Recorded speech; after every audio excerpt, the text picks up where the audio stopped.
Urážky a dehonestácia. Toto sa dostalo Robertovi Ficovi v českej televízii. Pro mě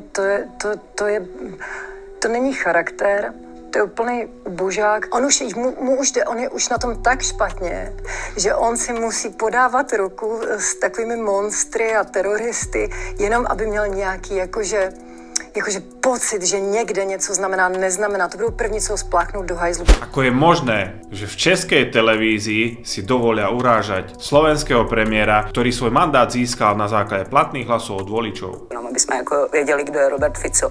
Robert Fico udělá vždycky úplně cynicky to, co mu přinese body. Slovenský národ si vybral a zvolil si súčasnú vládnu koalíciu. Kde k tomu prídu komentátori v Českej republike, aby vyslovene urážali slovenského premiéra? On je takovej chudák, že vlastně ani neodvede žádnou práci. Nemyslím si, že toto by malo byť vštepované a tolerované aj českou verejnosťou. Neviem, koho záujmy zastupujú českí komentátori, ale urážať slovenského premiéra nie je vhodné. Je to evidentně degradovaný typ i lidsky, mentálně, podlitý oči krví. Můj dědeček říkal jako prase z Vukvic, když ne.